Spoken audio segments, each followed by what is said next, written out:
Hello everyone, welcome to exam info academy. इस वीडियो के माध्यम से हम आपके साथ दो अपडेट शेयर करेंगे, जिनमें से एक आपकी हायर एजुकेशन से जुड़ी है या हम बोलें डायरेक्ट असिस्टेंट प्रोफेसर से जुड़ी है। तो दो हैं, पहली यूपी पीजीटी यानी कि यूपी लेक्चरार से जुड़ी है और दूसरी असिस्टेंट प्रोफेसर से जुड़ी खबर है। तो दोनों को वन बाय वन दोनों को लेंगे, तो लास्ट तक बने रहिएगा। वैसे भी बहुत ज़्यादा बड़ी वीडियो है नहीं। शुरुआत करते हैं। कुछ समय पहले आपको याद होगा कि यूपी में UPSC SSB, UP TGT, UP PGT मतलब एलटी ग्रेड और ये बुलाते हैं प्रवक्ता लेक्चरार की जब भर्ती करता था तो पहले रिटन एग्जाम और फिर इंटरव्यू होता था। आप भली भांति जानते होंगे कि इंटरव्यू के दौरान किस तरह से भ्रष्टाचार के आरोप लगते थे आयोग पर, बहुत ज़्यादा संख्या में थे। गवर्नमेंट ने क्या किया, यूपी टीजीटी में से टीजीटी का इंटरव्यू खत्म कर दिया, केवल रिटन बिहाव पर ही मेरिट बन रही है। इस बार भी बनेगी वैसी, और पिछली बार भी बनी। अब यही मांग प्रवक्ता की भी उठ रही है या उठ चुकी है, तैयारी भी हो चुकी है। इसकी हेडलाइन है, इंटर कॉलेजों में प्रवक्ता भर्ती से खत्म होगा साक्षात्कार। बिल्कुल सीधा लिखा है, खत्म होगा। यह न्यूज किससे जुड़ी है कि जो नए आयोग का जो गठन हो रहा है उसके द्वारा ये इंटरव्यू, मतलब उसमें जब एग्जाम होंगे तो केवल रिटन एग्जाम होगा और इंटरव्यू नहीं होगा।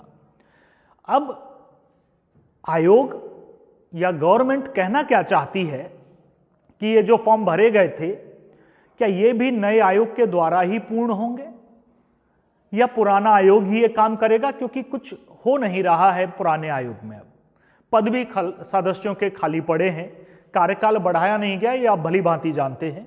इस खबर पर आते हैं हम, इससे हम थोड़ा आइडिया लगा पाएंगे। ये है प्रदेश के 4512 सहायता प्राप्त माध्यमिक विद्यालयों में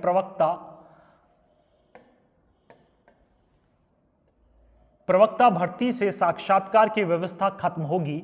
बेसिक से लेकर उच्च शिक्षा तक की भर्तियों के लिए गठित हो रहे उत्तर प्रदेश शिक्षा सेवा चयन आयोग, ध्यान दीजिएगा, उत्तर प्रदेश शिक्षा सेवा चयन आयोग के विधेयक में इसका प्रावधान करने की तैयारी है। वर्तमान में उत्तर प्रदेश लोक सेवा आयोग की ओर से राजकीय इंटर कॉलेजों में प्रवक्ता की प्रारंभिक और मुख्य परीक्षा के आधार पर भर्ती की जाती है। जो राजकीय होते हैं, जो लोक सेवा आयोग लेता है जिनकी एग्जाम, वो दो पार्ट कर दिए हैं।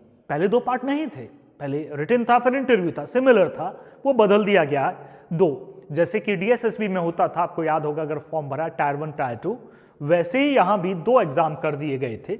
अब सवाल यह है कि जब एक ही पे ग्रेड है, एक ही पोस्ट है, एक राजकीय में है, एक एडिड में है, तो सिमिलर एग्जाम की व्यवस्था होनी चाहिए। तो ये मांग होगी, तो ये मांग कब पूरी करेंगे? तब नए आयोग का गठन होने के बाद जब वो भर्ती करेगा तब की है ये।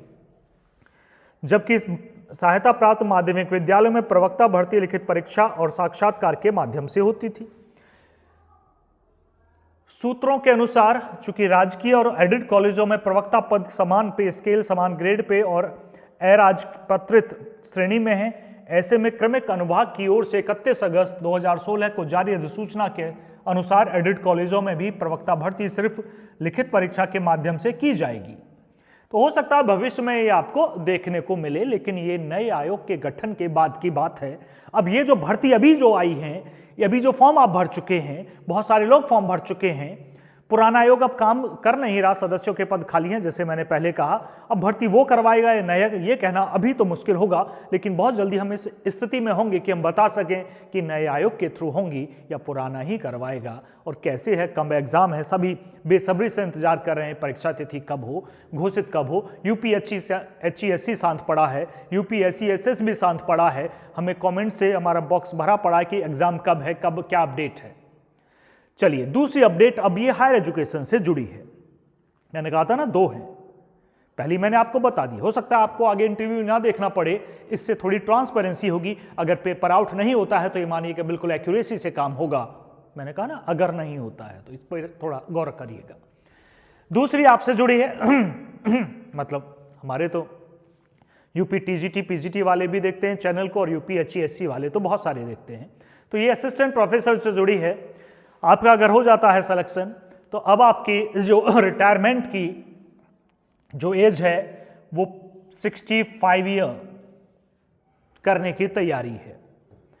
तो डिग्री कॉलेज की बात कर रहा हूं मैं डिग्री कॉलेजों की ही बात कर रहा हूं। डिग्री शिक्षकों को सेवानिवृत्त मतलब रिटायरमेंट उम्र अब 65 साल करने की तैयारी, दोनों ही है। ये क्या है, इसे पढ़ते हैं थोड़ा सा। यह प्रदेश के राज्य विश्वविद्यालयों और सहायता प्राप्त महाविद्यालयों में कार्यरत शिक्षकों की रिटायरमेंट की उम्र 62 वर्ष से बढ़ाकर 65 वर्ष किए जाने की संभावना बढ़ गई है। 62 है अभी, 65, 3 साल आपको सर्विस ज्यादा बनेगी।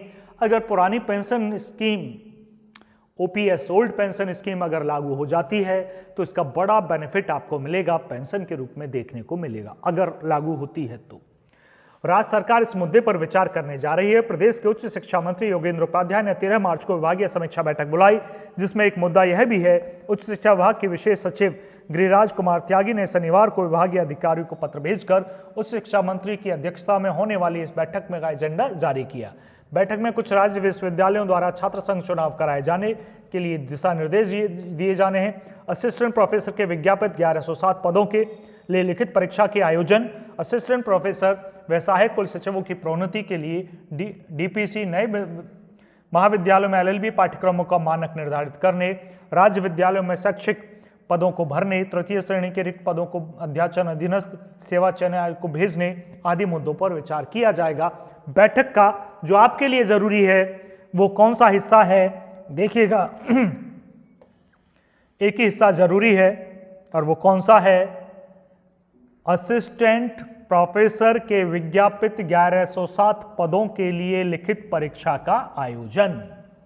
मिल गया जी, लीजिए हम बॉक्स में इसे बंद कर देते हैं।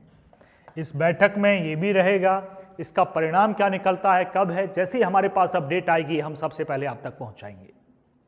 तो दूसरी अपडेट ये थी, दोनों ही खबर आप तक पहुंचानी जरूरी थी। हमने अपना काम बड़ी ईमानदारी से किया। अगर आपको खबर अच्छी लगी हो, आपको लगता है किसी और का बेनिफिट हो सकता है इस खबर को सुनने से, तो शेयर कर दीजिएगा, अदरवाइज सब्सक्राइब तो कर ही लीजिएगा। धन्यवाद।